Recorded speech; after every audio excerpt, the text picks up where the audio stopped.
किसान भाइयों, आप सभी का स्वागत है। आज हम कोलक 16-202 जो भारतीय गन्ना अनुसंधान संस्थान लखनऊ की प्रजाति के बारे में जानकारी देंगे। LG 95-053 और COL के 94-184 इसके पेरेंटेज हैं। 94-184 एक काफ़ी हार्ड वैरायटी है। अगर हम बात करते हैं ईल्ड की, तो पर हेक्टेयर 16-202 की ईल्ड 93.22 टन पर हेक्टेयर है। 238 की शोध में 80.03 टन पर हेक्टेयर प्राप्त हुई है। 15-023 की 76 टन और 118 की 78 टन की ईल्ड 1 हेक्टेयर में प्राप्त हुई है। अगर हम बात करते हैं पोल इन केन की, तो 13.9238 में और कोलक 16-202 में 13.57। और अगर बात करते हैं हम शुगर की, टोटल शुगर की, 17.74% 16-202 में और 17.90% 238 में। कंपेरेटिव डाटा अगर हम एनालिसिस करें तो 238 में शुगर का परसेंटेज ज़्यादा है। लेकिन अगर बात करते हैं गन्ने की हाइट की, बराबर है।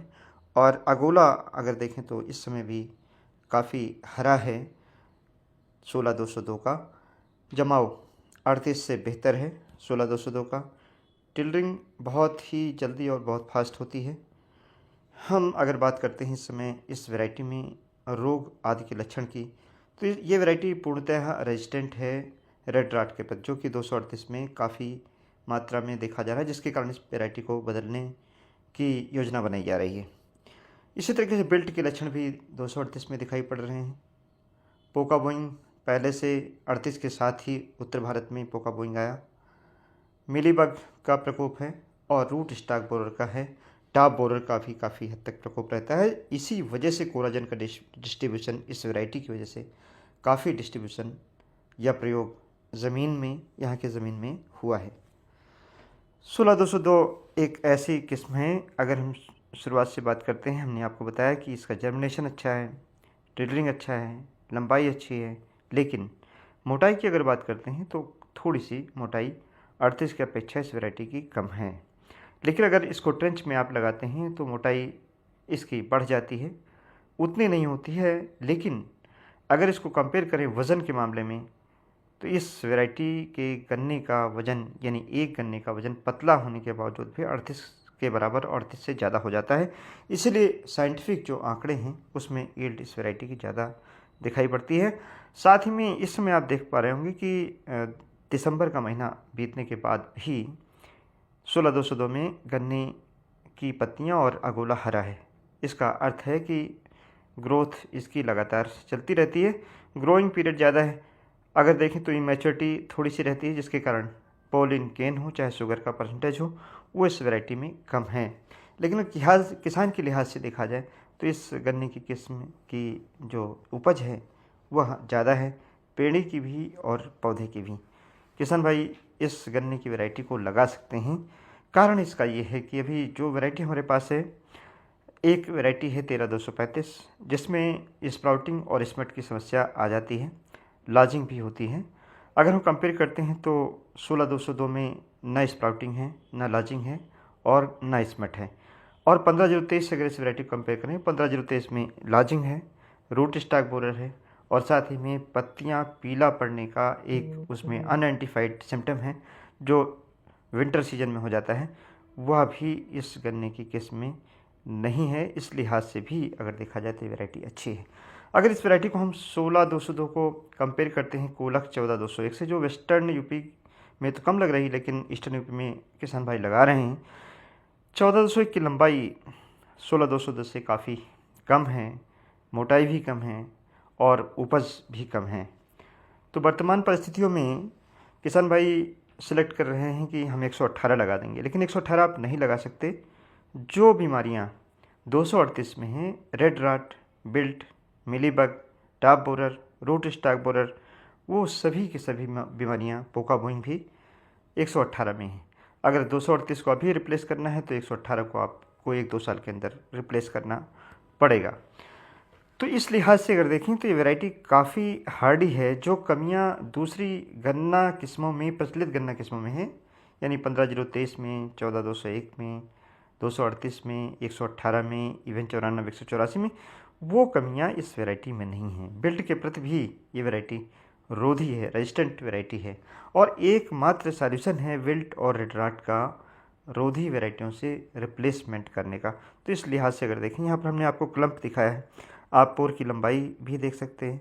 अगर खुला हुआ गन्ना दिखाई पड़ता है तो बैंगनी कलर का हो जाता है, अगर वैसे है तो धूसर पीला, यानी थोड़ा सा हल्का पीलापन इसमें रहता है।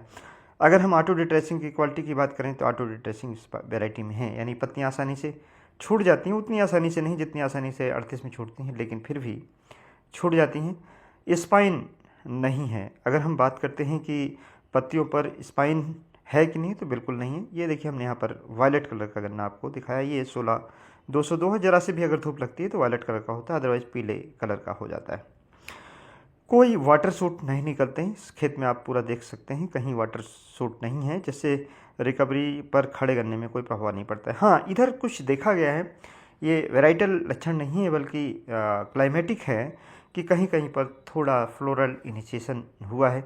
इसमें ही नहीं हुआ है, 94-184 में भी हुआ है जो इसका पेरेंटेज है, और इसी के साथ साथ में अगर हम देखते हैं तो 18-231 में भी है।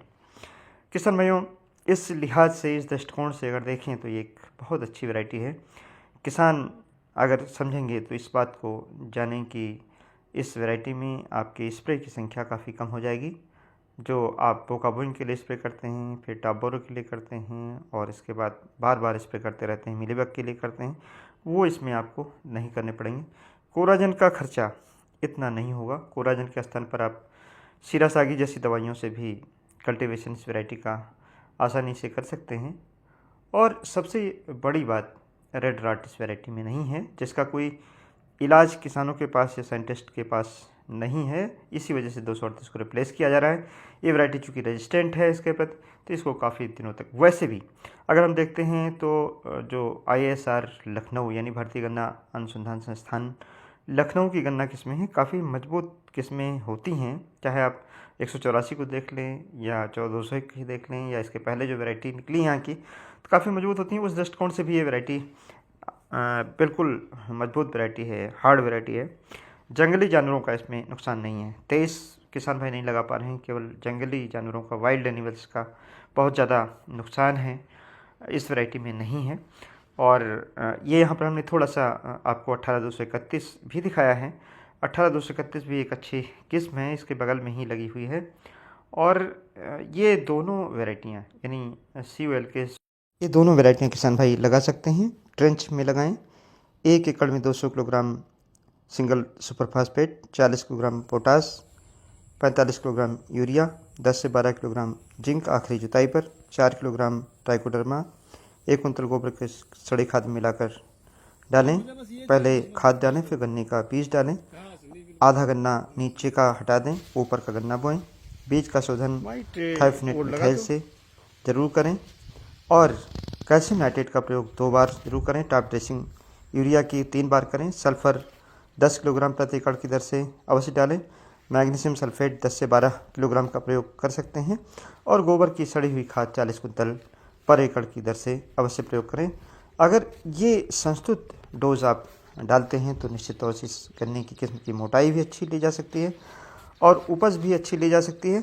जब तक आप अपने कल्टीवेशन प्रैक्टिस में परिवर्तन नहीं करेंगे, 38 के बराबर यील्ड नहीं ले पाएंगे। लेकिन अगर आप कल्टीवेशन प्रैक्टिस में अंतर कर लेते हैं, जो संस्तुत डोज है, संस्तुत विधि है, उस तरीके से अगर गन्ने को लगाते हैं तो 238 से कहीं ज़्यादा गन्ने का उत्पादन 18-231 और 16-202 में किसान भाई प्राप्त कर सकते हैं। चूँकि वैज्ञानिक शोध में इस वैरायटी की उपज 93 टन और 18-231 की 90 टन पर हेक्टेयर की है, जो कि अपने आप में जो एग्जिस्टिंग वैरायटीज हैं उनमें सबसे ज़्यादा है। धन्यवाद। जय हिंद, जय भारत।